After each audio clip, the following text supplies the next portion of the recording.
Unlike my other videos, this is just going to be a really quick tutorial for all you newcomers to the drone world and DJI range.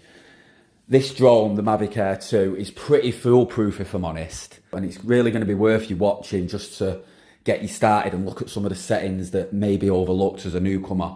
So once you've got your drone set up, you've had it all de-stickered, be sure before you turn it on and power it on that all your batteries have been charged up, ready to go, including the controller, and that you've removed the gimbal cover.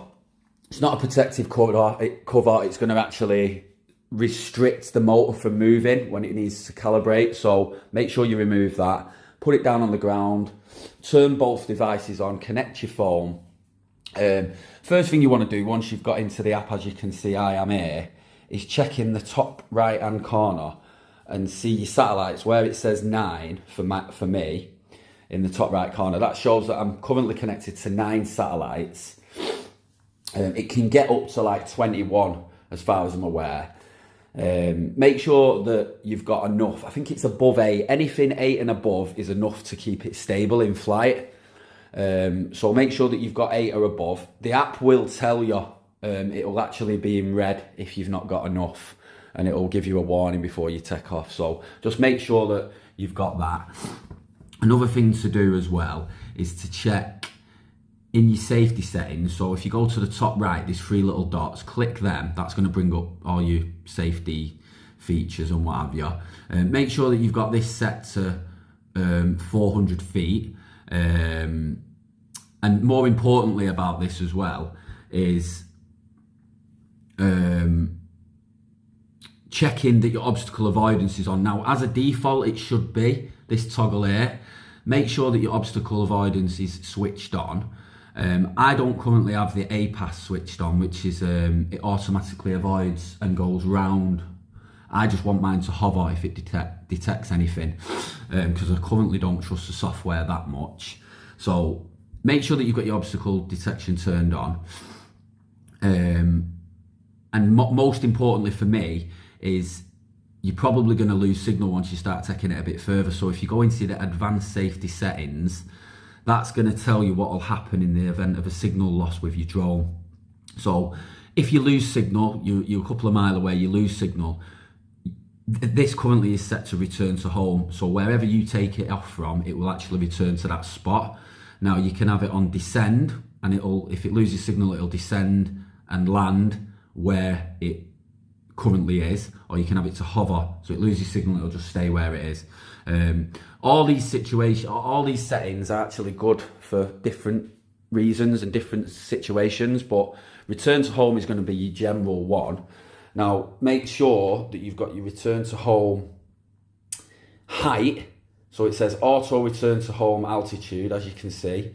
Have that set. This will be different depending on where you are. Have a look for the highest point from where you are.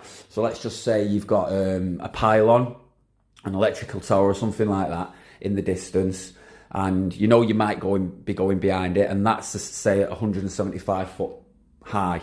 You want to get way above that, you know, just to be safe, just in case it comes across that on the way back. So make sure that your return to home altitude is higher than the highest point or the highest obstacle in the area. So you can change that on the fly. They're going to be pretty much your main safety check. Another thing to be aware of as well is that if you're using your phone, and it's your actual day-to-day phone as well to control the app like I do, unless you're in aeroplane mode, you're still going to be able to receive calls, and you're still going to want to get that Wi-Fi signal through. Not the Wi-Fi signal, you're still going to get your mobile data through to update your maps and things like that. So just be aware that if you don't turn it into aeroplane mode, which I probably recommend to begin with, if you've not got a dedicated device for it, then just be aware that you can receive calls during the actual operation. Now you can quickly decline them, and it won't affect the app. The app doesn't crash or anything like that, but you know, it just might put you off. So like I said, once you've checked your satellites and you've got enough, I've gone up to 12 now, as you can see, just make sure that you're in an open area I mean, as you can see, I'm not currently, but this is just a demonstration video. Make sure that you're in a big open area. I would recommend just pressing the left button there, as you can see where it says up, and then you keep your finger on the takeoff button, and that's going to take off. Now I'm worried about the bees. We've got a lot of bees here. Take off. And I don't want to disturb them. But yeah, so that's up now. As you can see my bee tree. It's a bit windy today. I'm just going to take it up and out of the way.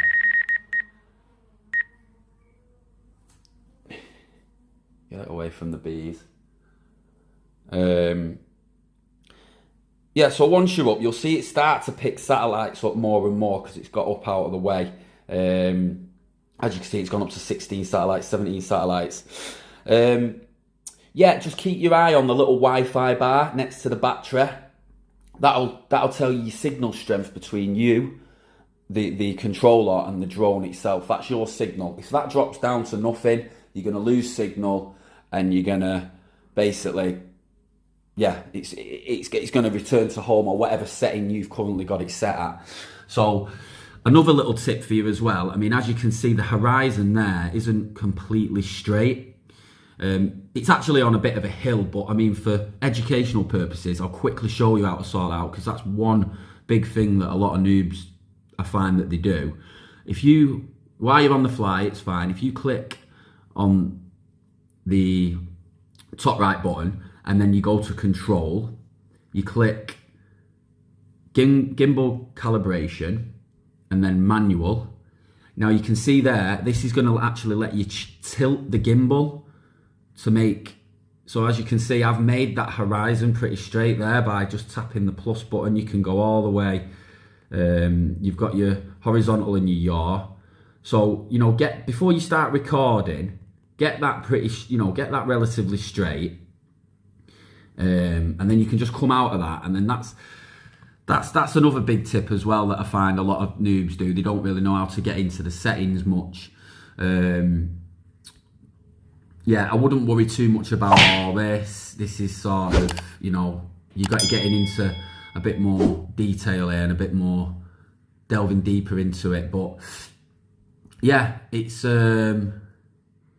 make sure it's all fully up to date. It'll do that. The app's really good at that kind of stuff. But yeah, I mean, that's just a little beginner's guide. I can't really see why you'd crash it if you do everything that I just said. Just, you know, take it easy, flick it into tripod mode, which is on your controller.